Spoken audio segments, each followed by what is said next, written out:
going back to Joe Biden, the patriarch of this country, and again, looking at his actions, and there are so many, it seems to me that this guy has a fascination with sexual disorders, transgenderism, LGBTQ, anything that has to do with sexual disorder, which brings me to an interview years ago that Father Gabriel Amorth made with an Italian paper. And he was asked about politicians and the diabolical. And Father Gabriel Amorth, rest in peace, he said that Satan loves to take over politicians. In fact, here's a longer quote from Father Amorth back in 2015. He said this: "Everybody is vulnerable to the work of Satan, and that the devil loves to take over those who hold political office." Father Amorth said, "Evil exists in politics. Quite often, in fact, the devil loves to take over business leaders."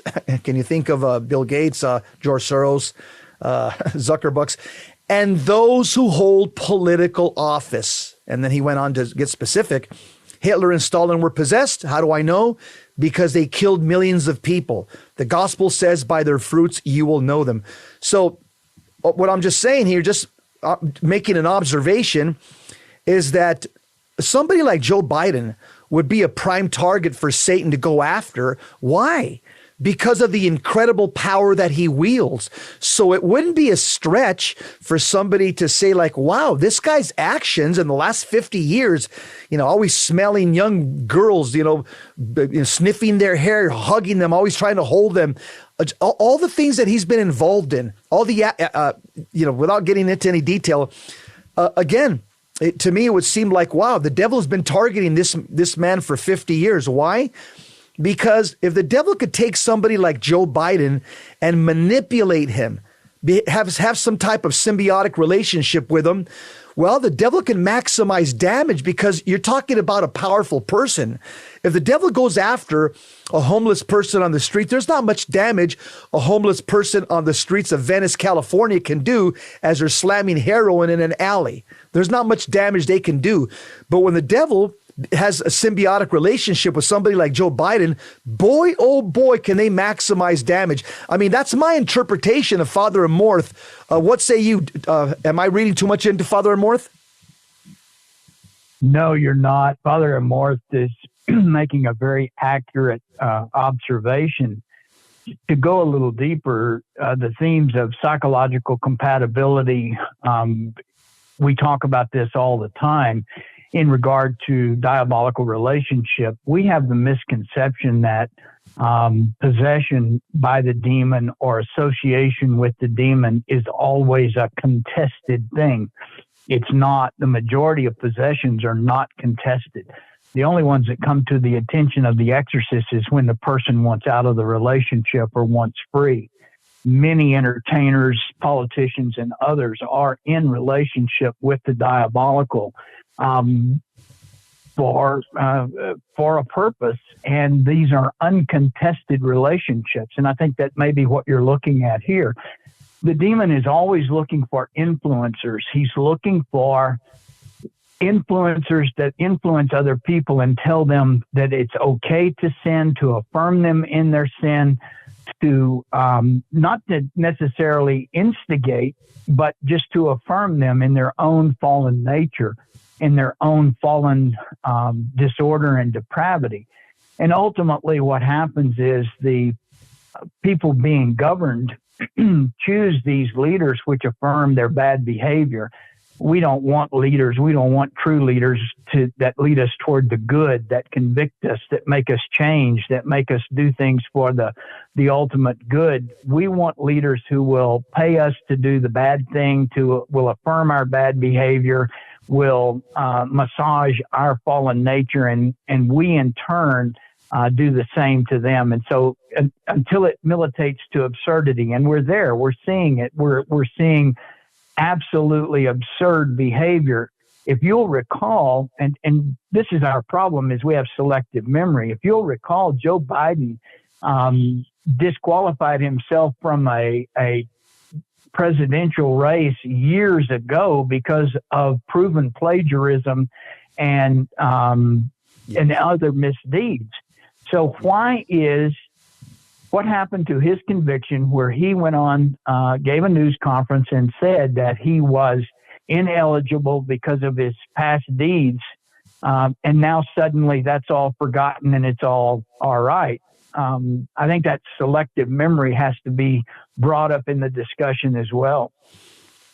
I've seen, for example, a couple of years ago, I was watching on YouTube, Texas was having a big big meeting at the state capitol in Austin, and you had all kinds of pro-lifers there with signs and praying and singing, Catholics and Protestants. And the other side had, again, the pro-aborts with their signs, my body, my choice. But amongst the pro-aborts were also Satanists. There was people dressed with horns. They had demons masks on. They had signs that said, "Hail Satan." So what I'm saying is that I've noticed, because it's happened here in Arizona too, is that whenever the pro-aborts are out in public, especially if it's some type of a political rally at the State House, you'll find sprinkled with the pro-abort Democrats, you'll find Satanists and drag queens along with them. So the point that I'm saying is that they seem to be working hand in hand. It's not a seem to, they definitely are, and they have been for years. Several years ago, when it became very, very clear that the false sacrament, the eighth sacrament of child sacrifice, was to be defended by the Democratic Party or the Democrat Party. This was a dividing line. This was a very clear dividing line, and it still is, because make no mistake about it, the visceral defense of the false sacrament of child sacrifice, known more commonly as abortion, that is the dividing line. And quite frankly, there should be public penance done by any Catholic who promotes this. Any Catholic who promotes this and wants you to know that they are also claiming to be Catholic, this is very simply grounds for excommunication. And this is a very important distinction to be made. You've said it, and rightly so, and many others. You cannot vote and promote this in any way and be in union with what the Catholic Church teaches, with the Sensum Fidei, the deposit of the faith, all of these things that we know to be absolute truths are in direct contradiction to the sanctity of them trying to preserve this false sacrament. And that's, this month of the Holy Sacrament, this is why this is such an important topic. And I really hope that you VMPR dedicates a lot of time to it, because ultimately you've got two parties, one that, and I'm not saying that the Republican Party is the party of Christianity, right? But I think what we need to do is, I think what we need to do is stand on the platform of Christian nationalism. Tell me what is wrong with bringing Christ back into the role of kingship in this country. Tell me what is wrong with that, because I fail to see where that is a detriment to this country. The preservation of life, the preservation of the dignity of the human person, sovereignty.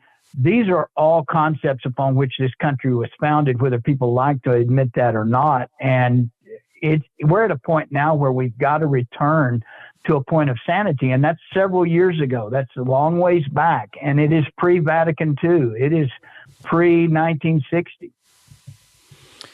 Yeah, we can only benefit by bringing Christ back into the public square, making Christ King front and center of every human heart and every nation.